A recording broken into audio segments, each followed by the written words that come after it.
नमस्ते, मैं doctor Ritika single, बच्चों की स्पेशलिस्ट डॉक्टर, स्वास्थ्य स्पेशलिटी क्लिनिक मयूर विहार, दिल्ली से आज आप लोगों के लिए एक बहुत ही महत्वपूर्ण जानकारी लेकर आई हूँ। मेरे पास कई नवजात शिशु के माता पिता यह तकलीफ लेकर आते हैं कि माँ का दूध बच्चे के लिए पर्याप्त नहीं रहता। ऐसे में वे बच्चे को पूर्ण पोषण देने के लिए बच्चे को और कौन सा दूध दे सकते हैं।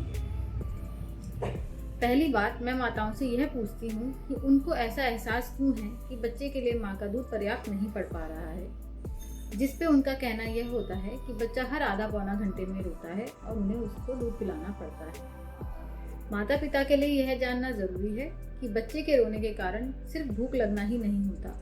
अगर उसका पजामा गीला या गंदा है तब भी वह रोएगा। उसके अलावा भी बच्चे बहुत कारणों से रोते हैं, खाली भूख लगना ही एक कारण उसका नहीं होता है।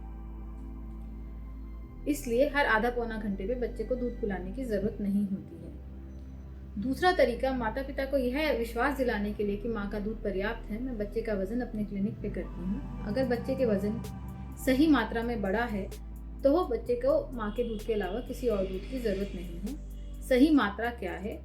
बच्चे का वज़न 600 से 800 ग्राम हर महीने बढ़ना चाहिए पहले 3 महीनों में। अगर इतना वज़न बढ़ रहा है तो माँ का दूध पर्याप्त है।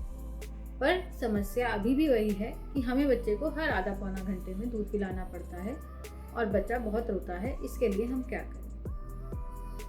तो माता पिता के लिए यह जानना ज़रूरी है कि जब माँ का दूध बनता है तो शुरू में पहले 2 मिनट पतला पानी वाला दूध आता है जो बच्चे की प्यास की पूर्ति करता है। उसके बाद गाढ़ा दूध आता है जो बच्चे की भूख की पूर्ति करता है। आमतौर ये देखा गया है कि माताएं बच्चे को दूध पिलाना शुरू करती हैं और अगर बच्चा 2 या 3 मिनट में सो जाता है तो उसको सोने दिया जाता है, उसको उठाकर पूर्ण दूध नहीं दिया जाता। ऐसे में बच्चा जब केवल पानी वाला दूध ले पाता है तो अपने आप ही आधा से पौना घंटे में भूख के कारण रोएगा और दूध की डिमांड करेगा।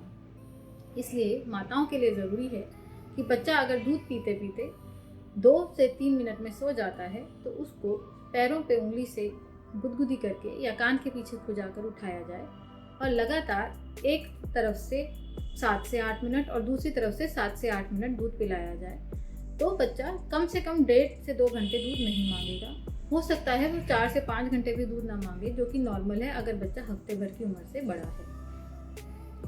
अब माताएं अपने खान पान में क्या चेंजेस करें कि उनका दूध फूल ना आए।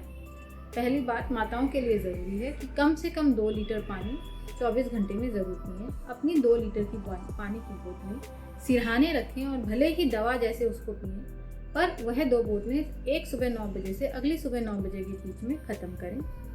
जो कैल्शियम की गोलियां प्रसव के दौरान माताओं को लिखी गई थी, जब तक वह अपना दूध पिला रही हैं तब तक वह कैल्शियम की गोलियां लें।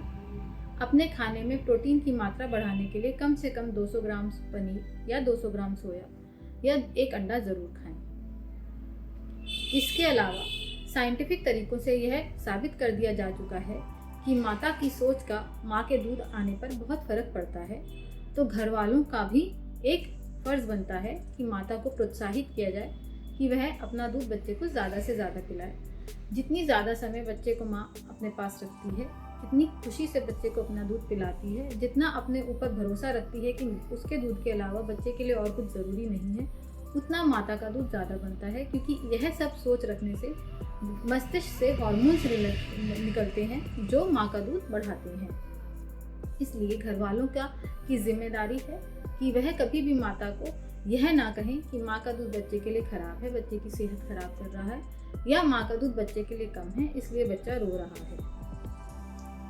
अब माताओं की यह तकलीफ भी बहुत आती है कि हम जब दूध पिलाती हैं तो हमारे स्तन में दर्द बहुत होता है, तो हम क्या करें? इस समस्या का समाधान भी दवा नहीं है, पर एक सूझबूझ की जानकारी है जिसकी चर्चा हम अगले वीडियो में कर सकते हैं। धन्यवाद।